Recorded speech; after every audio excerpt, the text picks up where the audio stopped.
Good morning, everyone. Welcome to the Thursday, February 5th Administration and Projects Committee meeting of the Contra Costa Transportation Authority. I'm Chair Julie Pierce.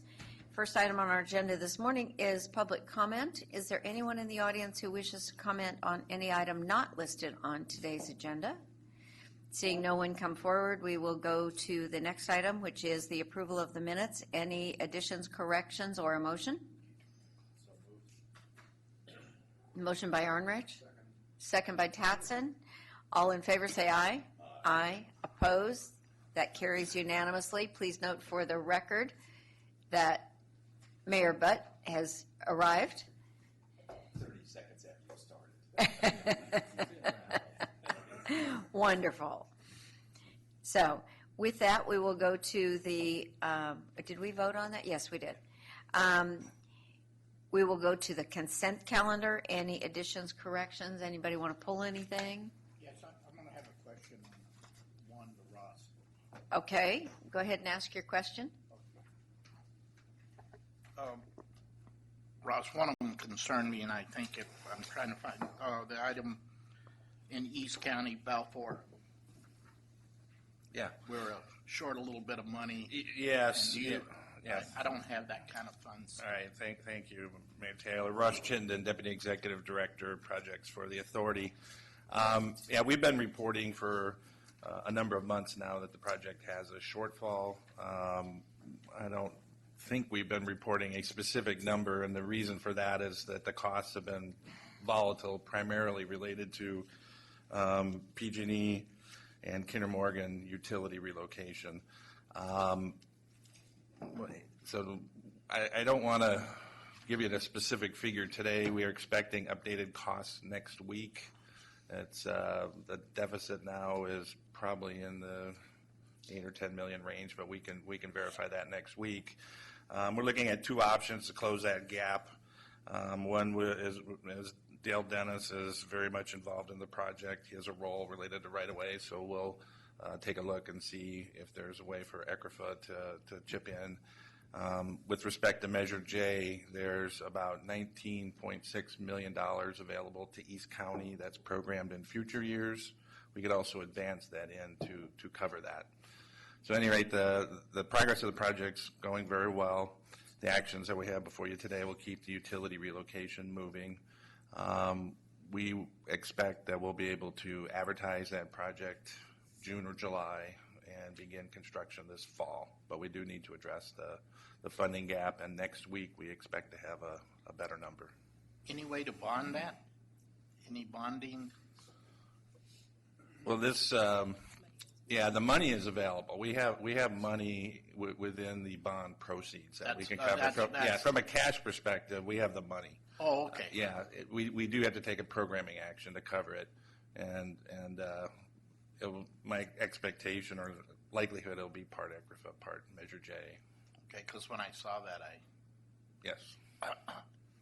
You forgot your checkbook, is what you said. Well, Brentwood doesn't have that big a check. Yeah. Okay, does that answer your questions? Yes, ma'am. Okay, a motion by Tatson, a second by Arnrich to approve the consent calendar. All in favor say aye. Aye. Opposed? That carries unanimously. Thank you very much. We are on to the regular agenda items, and the next item is the legislative update. And you want to kick this off, Lindsay? Sure. Good morning, Commissioners. Before we jump into our state update, which Mark Watts is going to give you, I just want to say a few words about the federal update. And there's actually an item in your handout that's kind of the latest and greatest because the President released his budget earlier this week.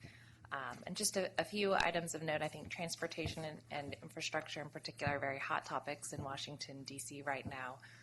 All arms of the administration are really trying to keep that conversation going and raise awareness about the needs that we have. Secretary Fox was actually at Google, and he did a fireside chat. I think he stole that term from Randy. Earlier this week, and it's actually available on YouTube. You can see that it's really well done. They released a new report.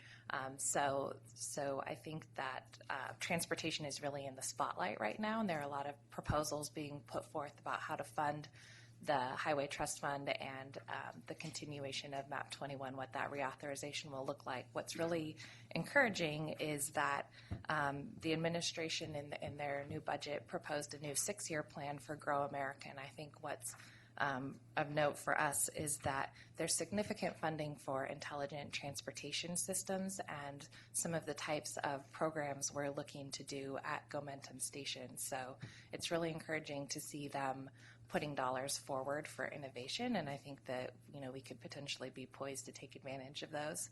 So I'll let you read. There's kind of two full reports in your packet, and also in the handout.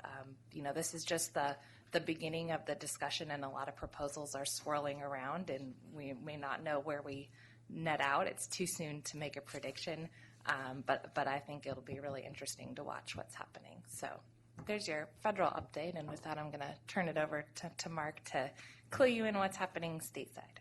Wonderful. Welcome, Mark. Thank you. It's good to be here again and try to help sort out some emerging issues in Sacramento that are kind of in line with what you're seeing at the federal level. We're starting to see people pay attention to transportation funding needs, and I'll go through some of that. But first, there are two bills I wanted to bring to your attention. One has been on the draft matrix, and one that just was introduced last week. The first one is SB 9 by Senator Bell, and it's a measure that deals with cap and trade funding for the TIRC program, which is the Transit and Intercity Rail Funding Program. It receives about 10% of cap and trade money. And what he's saying is instead of, he wants to change the purpose of that program from being some capital and some operating funding to purely capital, and he wants to direct the funding to transformative large projects. So to do that, he sets a threshold for qualifying projects at $100 million. But I think the beneficial thing that he does most importantly is establish a multi-year programming capacity of the funds that really would allow project sponsors to see the funds come in over a period of time. It's not certain where transit agencies are going to fall on this. Some of them are concerned about the $100 million threshold, so I've been in touch with his office. They're considering revising it greatly, so I will keep staff apprised as that bill moves forward and as they get ready to make amendments to that measure. The other measure is sponsored by the Self-Help County Coalition, was introduced last week. It's AB 194, and it was a little bit of a duel in the sun between the administration and the self-help counties. This deals with tolling and hot lane authorization. The authorization that has been on the statutes has expired, and there was an effort last year to renew the hot lane or statutory authority, and that fell short. And so both the self-help counties and the administration have been looking at variants on how to move forward. The administration had, the governor actually mentioned this in his budget announcement, that this is something he wants to look at. The administration intends to have a trailer bill, and then they promised that we would see the trailer bill last Friday. Well, we did, but it's a spot bill, so it wasn't very beneficial, kind of frustrating. The self-help county measure, AB 194 by Mr. Frazier, they went ahead and introduced that in advance of the administration's language being available. And that is very similar to last year's effort, and I think it will end up being supportable by most, if not all, self-help counties. The issue last year was how do individual counties interact with the MPO in this, and the language in the bill requires that the MPO consult with and coordinate with regional transportation agencies who have the jurisdiction over the project. So there's a step in the right direction built into the legislation as it gets launched. I want to briefly touch on cap and trade. We're just about to see the first round of the budget year call for projects as they wrap up guideline development for the last 6 or 7 or 8 months. And the governor's budget for the current year had about $1 billion in it. For the coming year, he continued that estimate of about $1 billion. The legislative analyst is thinking it's going to be probably 2 to 3 times that amount. And that's all good if the lawsuits out there are not found in opposition to the funding. So we will see somewhere between $1 billion and $2.5 billion in the budget year as this budget wraps up for 2015-16. And as a reminder, about 60% of the funding, if you include the affordable housing, goes to transportation and affordable housing, while the remaining 40% goes to other state priorities, urban forestation and weatherization and things like that. So I think the issue of how to spend the money is pretty well straightened out. It's just whether the money's going to show up or not and how the guidelines ensue. There is one issue to be concerned about, particularly as you basically control your STIP proportion of transportation funding, and what I'm about to discuss affects that. If you recall, the fuel tax swap from 2010 and 11 had an annual true-up between what had been Prop 42 and what the new excise tax was supposed to be, and we went up 3 cents 2 years ago. We went down 3 cents in the current year. And the next adjustment looks like it could be as much as 4.5 to 5 cents negative on the that extra excise tax, and that would cost about $750 to $800 million, depending on where they peg that. And 44% of that comes out of the STIP, or it funds the STIP, and 44% funds local roads. So both local road systems and the STIP would take a proportionate share of that $700 to $800 million hit in the year. And the scary thing thinking about this is that this adjustment that the Board of Equalization is about to take through their board process is based on 2013 price and sales, not 2014 price and sales, because they're about a year and a half behind based on data. So we may be looking at an even bigger drop in next year. So there's a lot of conversation going on. The chair, Mr. Frazier, is on top of this. I've been in discussion with his chief consultant. The Senate staff is aware. We may see some sort of solution. I'm not sure what it would be, but they're cognizant of it and they understand the impact. In the meantime, I would anticipate if there is no solution offered, the CTC will have to go through an allocation process at a minimum to reconstruct and reallocate and reprioritize who gets STIP dollars when over the next couple of years. So we want to avoid that. Those are not fun times. So that's that. The one positive thing, and then I'll close on yesterday's announcement. The Secretary of Transportation has, for 2 years in a row, convened the California Transportation Infrastructure Priority Work Group, and they did some good things the first year. In particular, they came up with, and the governor endorsed, early repayment of some of the outstanding loans and a few other modest increases or changes to transportation funding. And last year, they came up with the recommendation to move forward on the road user charge as well as move forward on the tolling policy. So this year, they're going to address a broad range of transportation funding challenges depending on various programmatic areas, local roads, state highway, preservation, transit, rehabilitation. So they had their first meeting last week. It was a formative meeting, just try to get their hands around the size of the problem. And there will be more meetings coming up, and I expect this will be the foundational place that the administration comes forward with whatever they want to advance as a solution for transportation funding. It's not clear now what that would be, but they are trying to put their arms around it. And then last but not least, the speaker yesterday at the Transportation Forum, the annual forum that the CTF Foundation conducts. Well, let me just back up for a second. It was a very well-attended and well-constructed forum. Some have been, not so intensely provocative and interesting. This one was. You had the chairs of the two new chairs of the two transportation committees talk about their vision and how they see things unfolding. And pretty much at the conclusion of the session, the Speaker of the Assembly presented, and you may have read press coverage of this, presented what the Assembly Democrats are initially looking at as a way to address some of the transportation funding challenges at the state level. Essentially, they call for recapturing the truck weight fees that have been used to offset debt service for the transportation bonds. They concur with a view that a lot of us have, that there's still more money that's been outstanding to the general fund, and they're saying it's about $1 billion, they think. We agree. Bring back about $200 million a year for 5 years. It's fair. It doesn't hurt the general fund that much, and it's a good way to supplement transportation funding. And then they have a new road charge.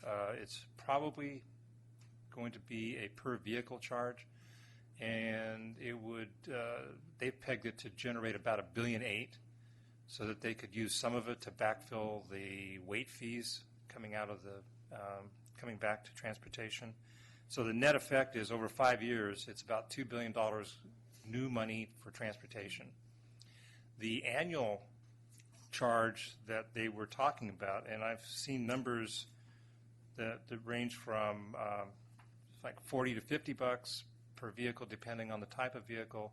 And then there was some discussion in some media that it could be $1 a day, and I don't know where that came from, but it's out there, and I think it's probably going to be more like $4 to $5 per month equivalent, rather than something on the higher end of the scale. So that's my presentation, and I'm glad to take questions and see if I can help bring some more clarity. Questions, Bob?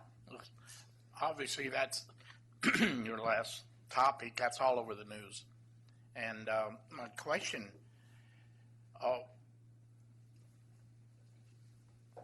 would they have enough clout for Republicans to cut? I've got a couple of questions here.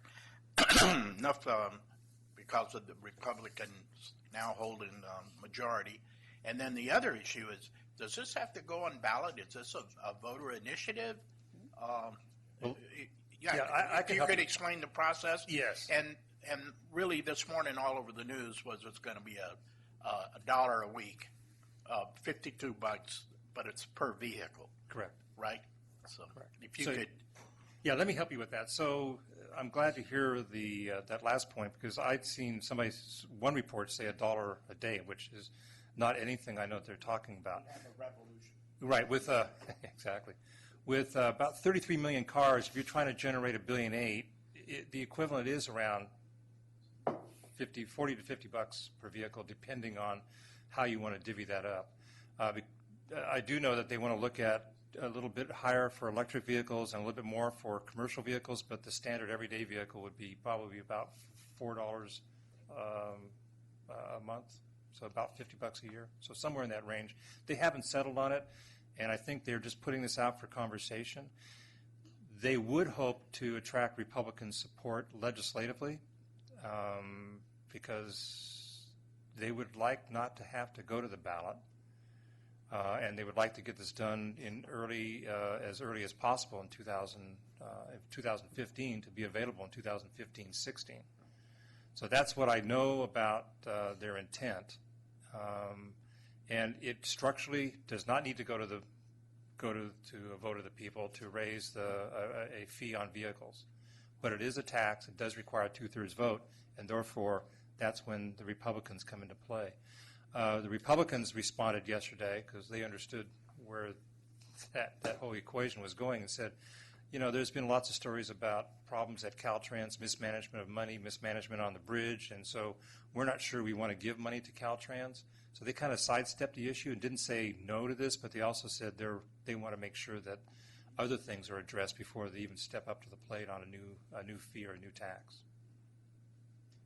They can give the money to us, we'd take it. Well, exactly. You are the... And we'll dispense it properly. That's right. But you keep us appraised, I guess I was going to ask another question as well. I've had a couple of people in the last couple of weeks ask me how the various fuel taxes flow, with the swap between the excise and the sales tax and the federal taxes, and where they go, how much actually comes back, all that kind of thing. It would be lovely to have a chart that would show us exactly Yeah. how we can do that. So, Well- and maybe even get something up on our website that shows where it goes, because there- people are confused. Ma'am, there is the infamous Chart C, which is part of the annual budget presentation by Okay. the department, but it takes, you have it in a folder like this, and when you unfold it, it's about the size of that panel behind you. Okay. But I think we can work In to other words, we streamline can't it. simplify it. No, we can simplify it okay. and see if we can come up with a small flow chart that shows it. We would definitely have to come up with a smaller chart, because last year I asked the same question, and I asked our staff to print it for me on the plotter, and it like spanned 2 walls, and the text was so small I couldn't see it unless I was right here. So we'll have to do some modification I think to we make want it readable. a concept. Commissioners, we actually have 2 versions, the complicated version, and then Ivan's preparing a presentation for us. We're going to go to San Francisco State and provide a lecture for the CM group, the students. And one of the charts is kind of it's a very high level. Here are the sources of revenue, and here's how they go to the various components of state, local. So we'll show you that. I think that would be very helpful, because it's definitely confusing. It and, is. And trying to explain it to someone, I got lost in the, Yeah, it's complicated. yeah. Okay, very good. Any other questions? Yes. Newell? Go ahead. I don't want to stay off. Mine's back on SB 9. Actually, I wanted to, Mark, thank you for the presentation and the update. AB 194, Fraser's tolling. So that sort of helps the self-help side, but the administration's against that. Does that really have a chance, or do you think that there's some compromise that's going to come out of it? Yeah, I'm sorry. I do think this is the year we will see that something very similar to the present version of AB 194 pass. Even though the bill that the self-help folks and a lot of folks supported last year that emerged, mid-session was killed. It was killed by the power of a single chairman of appropriation who doesn't like the way Caltrans administers the HOV lanes, not the hot lanes, but the HOV lanes in his district. So he just used his power to kill it. The good news, however, was that the administration was working as hard as all of us were to try to get that bill to the governor. So I think the governor's people would like to see a bill very similar to 194. It's just a little disappointing that they couldn't share with us what their language is yet. But I think when we see it, we'll be mollified and somewhat pleased. I think the major change they want to do is they just don't want to have 2 separate pipelines for state project or Caltrans administered hot lanes and local administered hot lanes. They just want to put it all together. I'm not sure it's a distinction that makes a difference, but I think by and large we will see a good, strong authority granted for state and MPOs. Well, it would seem that if that's where the administration's heading, that I hope we have the voice to say, having it under one authority, which might be the self-help world, because having control over those, and not just the revenue side of that, it's really important to managing transportation. And you have Caltrans, who still has a hangover in some ways of who they are and what they're going to be, and it's in conflict with particularly the MTCs and the counterpart in LA, which are huge organizations that have are tuned down to every single on and off ramp and what that impact is. So hopefully that administration is leaning towards that side. But I believe they are. In fact, if I might just add one more element to all this, the administration has been in a major wrangle with Orange County Transportation Authority over how to toll the 405 project, and it's been bad for a year. This week they had a breakthrough. The state has decided to put a little bit of money on the table. The OCTA board is now talking about going forward with a tolling arrangement down there. And I think that was probably the one self-help county that could have made the 194 bill difficult to get through, because we'd have a bunch of Orange County folks hanging off and not supporting the bill. So I think things are really moving in the right direction finally. And I think it's because Caltrans finally stepped up and said, okay, we have an obligation, Orange County. We know we haven't met that. We are now prepared to meet it. So step in the right direction. Okay. Dave? SB 9, you said there's, I don't want to say pressure, there's influence or whatever from transit to reduce the 100 million? Yes, because right now there is no threshold, so if Well, you wait, have- they put 100 million in the bill, that's why it's. Yes, so the 100 million was put in the bill by Mr. Bell, and there's a feeling among some folks that, well, that might limit how many people can participate, because some smaller agencies don't have major projects. That's the good part. That's where, I mean, that's what I consider the good part. That's why I brought it up. I don't want it going under 100 million, and I don't know how much we need to discuss this or get into it, but I mean, we should, as a group, take a look at that, maybe find out where Santa Clara and Alameda are also on it, but this is, you don't want to have this thing bleeding off where every transit company's taking every dime, and then we find out, oh yeah, high-speed rail got the big thing. They're going to get what they're going to get anyway, and then the rest of us are taking not enough to do anything, especially as we look at our, our comprehensive transportation plan, and people saying, we want this. So, I mean, I think this was in fact, I would rather go up. I mean, it's 100 million for an on-ramp, off-ramp. It's nothing. And if we go below that, everybody's going to be picking a little here, a little there. We're back to formula. And what are we back to? Don't take the best project. Just give everybody something to keep them happy. Yeah.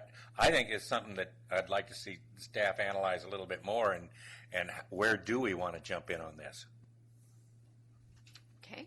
Any other questions for Mark? If not, thank you very much. Thank you. Yeah, I know it's starting to move up there, so we'll be expecting lively reports. Wonderful. Next item on the agenda is the item 13, the I-80 San Pablo Dam Road interchange. And Ivan, I believe you're handling this one. Good morning, Madam Chair, Commissioners. This is Ivan Ramirez, CCTA staff. And this is an action item. We are requesting approval to release a request for proposals for consulting management firms to help us begin the biddability, constructability award, and eventually advertising and administration of the construction contract at San Pablo Dam Road Phase 1. If you allow us to release this RFP, we are going to request proposals. We're going to review them. We're going to shortlist the firms. We're going to conduct interviews of the shortlisted firms. We're going to begin negotiations with the highest ranked firm, and we're going to come back to you hopefully at the May board meeting for approval of that contract. As it stands right now, the construction contract is supposed to advertise at in July of 2015. So with that, if you have any questions, I'm happy to answer. Sounds good to me. Any questions? I'd move the item. Motion by Arnrich, second by Hudson. All in favor say aye. Aye. Oops. Opposed? None. Do you have a comment? I just wanted to highlight something. In this contract, it's got a 25% DBE goal, which is a lot That's higher wonderful. than normal, but it'll at least make the big vendors, the consultants, put a team together that's going to include some disadvantaged business because it's a federalized contract. Wonderful. Okay, so on to item 14, and Ivan, you're going to handle this? Yeah, that's correct. Thank you, Madam Chair. Before I begin, I want to highlight a couple of typographical errors that made it into the blurb. So we're going to be asking for an increase to the cooperative agreement with the City of Hercules, and unfortunately, we put the wrong increase amount in the total value amount on the blurb, and that is also correct at section 3.2 of the amendment, the actual amendment. That's of that action item. So we have the corrected ones on the DS. That's correct. And this is also an action item. We are requesting amendment number 2, approval of number 2 with the City of Hercules. We are currently helping them administer the Bay Trail element of their rail station project. It has several elements. And right now, we want to increase the amount that, the way it works is they reimburse for the amount or the cost that we incur while we administer the contract. And due to a number of reasons, that construction management contract has gone up in value, and that requires us to increase that amount. In addition to that, we're including some CCTA staff costs that were really not included when we originally went into an agreement with them. And we're also adding the program management plan. It's currently being developed so that we have an understanding of how this project's going to move forward between the city and CCTA. So those costs are also included in here. And so we're actually increasing the amount by $468,000 and a total value agreement of $1,409,000. So with that, if you have any questions, I'll be happy to answer them. No. Thank you. I see our Hercules folks sitting here, so I assume we're all in agreement. They're 110% behind this, and we don't have any outstanding issues at this point. They're all nodding affirmatively. Except he's not. What They're I- nodding in the back. And What I you've got was a going- smile, but not a. What I was going to say is that the person that's handling that on our level, on our side, is Ross Chittenden. So if he has any comments, I'd like for him to. We're all good on this at this point. in Any time. comments you want to make, Ross? Well, I think want to probably address where we are with what Ivan talked about with the project management plan. Kind of going backwards, if you recall, for those of you that were here back in July, we brought an item forward for the authority to take a much broader role on the project. And at that time, you directed us to go back and work with the city and develop the term I'm using is project management plan. So it's a basic plan with cost, scope, schedule, roles, and responsibilities. So we've been working on that. We had a goal of having that back to you probably in the fall. Turned out it's been a little bit of a challenge as the city has been trying to fill some key positions. So a couple of folks you see on the audience here are certainly, I think you've met David Biggs before, and then Mike Roberts is also here in front of Sherry. He's the relatively new Public Works Director. So the city now has a staff, so we can work with that. Couple things that we found going through so far is some of the cost. As we dig into the cost, they're probably a little north of what we reported in the staff report of about 70. I think we had $76 million. Working with the city, we're looking at ways to bring that down. So that's part of why we need a little bit more time is to really scope that out, figure out what we can do, figure out what the community will accept within those changes so that we can bring back that plan. Schedule, we have a couple of key events that are on the horizon. They've been a challenge, a permit, and an easement. So we think that those are going to come soon. Not having those has resulted in some changes in the field and getting a little chaotic out there. And then the last that's really required staff to be on board, full-time staff with the city or permanent staff with the city, is getting into the roles and responsibilities. And we kind of started with what I would call the authority standard project management approach. And I think it's a good place to start. We need to keep talking about whether that's really the right fit.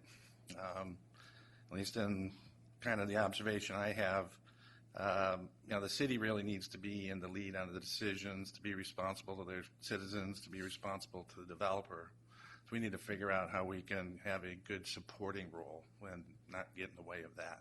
So trying to get through that in the next couple of weeks. Great. Well, I appreciate that. I think this is a project that we all want to see happen because I think it benefits really West County and larger than just Hercules. And I have great confidence in the council. Talking to them, they seem to be on the same page now. Personnel are all headed the right way. So, I'd be glad to move the item then. Second. Okay, we've got a motion by Arnrich, second by Hudson, and a question by Taylor. Ross, on this project management plan, do we have kind of a time element? Because this has been going on. I'm going back on my memory, and that's horrible. But have we been working on this a long time? And then the other issue, should that be in place before we, Yeah, actually, yeah, that's a good question. So let's kind of separate it out. So the action here today really is to complete a component of the work, the Bay Trail, that we've already agreed that will assist the city on doing that. And when that contract was structured, the project wasn't defined as well as it should be. So I haven't explained the reasons for that. So that we really need to go to address, regardless of what happens on the other elements of the project. Regarding that, yeah, we've been working on it a long time, but I'd say we've been diligently working on it a shorter period of time, as the new staff has come on board. There is a great sense of urgency. To continue working on the project, we'll have to come back and get actions from you for, number one, to accept whatever we propose as the roles and responsibilities we want to live with, and they need appropriation of some more Measure J dollars. So we really need to, I'd urge that we take the action today so that we don't have a break in the construction that's ongoing out there right now, and give us some time to come back. But we need to come back quick, or there's going to be a break in action on the project.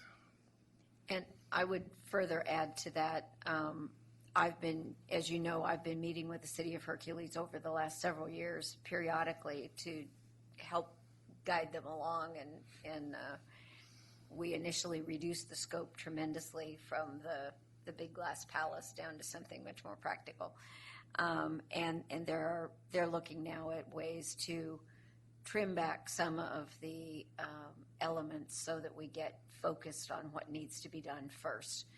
And so we're actively working on that, and I also am helping to get some of the regional bodies on board to give them some support as they go for their permits, particularly at the Regional Water Quality Control Board. That's a big hurdle, so we're working actively on that right now as well. So we should have this is going to come back again next month, we think. That's the the plan. goal, to keep on schedule.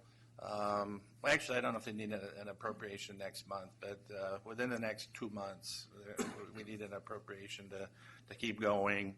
And certainly we can report back on how we're going on breaking loose a couple of these constraints that are holding back the schedule. Okay, Dave? Yeah, you actually just hit what I was looking at the second part of this, the 14.2, and didn't want to jump ahead unless we make the motion both. Bev Lane, I think maybe and Bob Doyle came to our meetings when we were doing that, figuring out who was going to get the dollars, and they kind of got cut out. So I'd kind of like to see you keep her in the loop. I mean, they didn't have money, but they somehow got it from MTC, so maybe there's something there. And the second part is I just can't get this out of my mind. We went back to Congress as 3 CTA, and the only thing Thompson cared about was this project. So maybe burn him a little letter and say, look, we're spending extra money. And blah. You never know. You never know.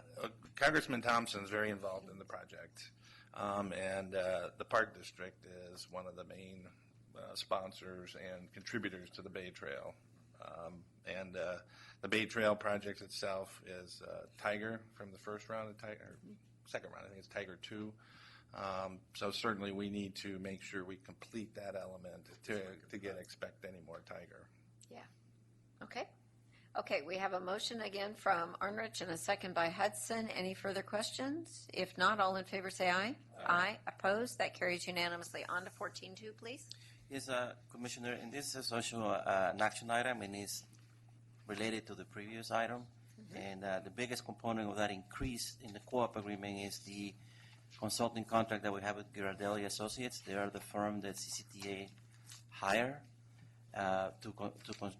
to manage that construction contract, and their costs have increased for a number of reasons, including the expected construction. As we told them, the number of days it was going to take to construct this contract. When we dug into the construction documents, it actually was longer than that. We also have had some United Pacific Railroad timing issues, coordination issues with them, some weather issues. We also have had some biological monitoring that we have extended for the duration of the contract, and that has increased the costs, and that's why we need to amend the contract with them. And if you have any questions, I'm prepared to answer. Any questions? Okay, Bob? And how does this affect the scope? Obviously, the price is higher. How does this affect the entire scope of this part of the contract? Ivan? So, yeah, Yeah. it actually is a very good question you asked, because I didn't say something important about this amendment. And right now, there's ongoing discussions as to whether we need to terminate the contract. There's some issues with Kinder Morgan and some easements that we need to secure.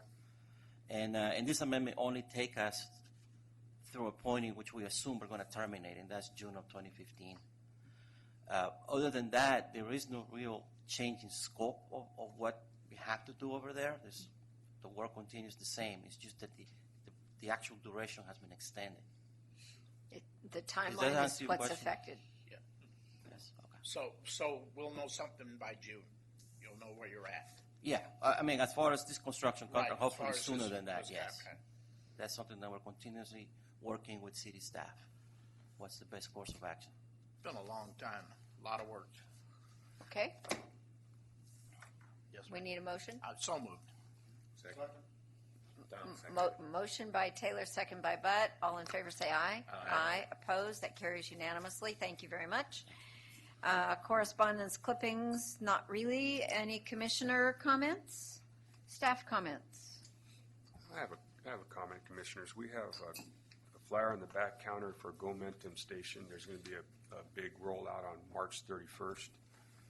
And Jack Hall was back in Washington, D.C., giving a speech about multimodal transportation to the ITS Joint Program Office. That's JPO. It's one of the offices in the United States Department of Transportation that focuses on technology. And the feedback I got an email note this morning. Ken Leonard is the associate administrator for that office, and he's planning on coming out here. We have talked to Secretary Fox's people through Mineta to provide a keynote speech, and Ken Leonard went one better. He said maybe NHTSA, the National Highway Safety Traffic Transportation Administration, their administrator wants some information on this email note. So hopefully we'll have some very good kind of direction with connected vehicle, autonomous vehicle. I think this event will be one of the catalysts to kind of push that forward for Contra Costa in California. Awesome. Ross? Yeah, if you don't mind looking at your handout, there's one more item just want to bring to your attention.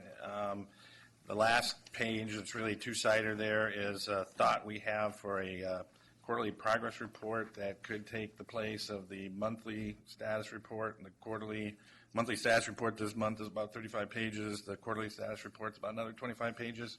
So I just wanted to bring this to your attention. If you have time, look at it. It will be an agendized item in the future to discuss if this is something that works for you guys. The format is what you're thinking of. Yeah. Okay. Very good. At first glance, it looks pretty good. Okay. So we've had commissioner comments. We've had staff comments. Any other business? If not, we are adjourned. Thank you very much. We'll see you next month.